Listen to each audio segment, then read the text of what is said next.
Welcome to my channel watch and learn. So viewers, इस video में बात करेंगे ऑर्गेनाइजेशन ऑफ डाटा के बारे में। अब ऑर्गेनाइजेशन ऑफ डाटा का मतलब क्या है? इसका मतलब ये है कि डाटा को एक ऑर्गेनाइज वे में लिखना, तरतीब देना, एक मुनज़्ज़म अंदाज में लिखना, यानी कि चीज़ों को एक बेहतर तरीके से अरेंज करना, एक वेल मैनर्ड डाटा में इसको लेके आना।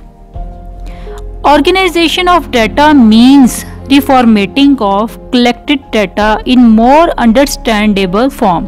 यहाँ पे रिफॉर्मेटिंग का मतलब है रीन्यू, यानी कि हम क्या करते हैं, ऑर्गेनाइजेशन ऑफ डाटा का बेसिकली मतलब है कि जो हमने डाटा कलेक्ट किया होता है उसको रिफॉर्मेट करना, रीन्यू करना, ताकि वो मोर अंडरस्टैंडेबल हो जाए।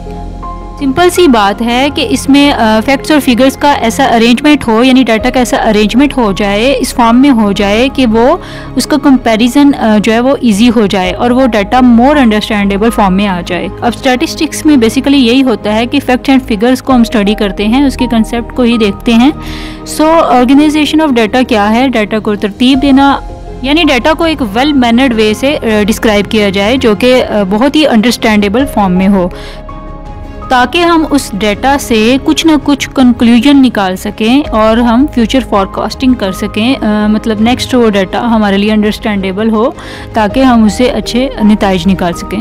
सो रॉ डाटा जो हमारे पास होता है, उस रॉ डाटा में जो है यूज़फुल इंफॉर्मेशन भी है और कुछ मीनिंगलेस इंफॉर्मेशन भी होती है। लेकिन रॉ डाटा में जब हम उसको ऑर्गेनाइज फॉर्म में ले आते हैं तो ये होता है कि उसमें से हम जो मीनिंगफुल इंफॉर्मेशन होती है, जो इम्पोर्टेंट इंफॉर्मेशन होती है, उसको एक्सट्रैक्ट कर देते हैं, अलग कर देते हैं और देन उस पर ऑर्गेनाइज फॉर्म में लेके आते हैं, उस पर एनालिसिस करते हैं और अपने कंक्लूजन निकाल लेते हैं।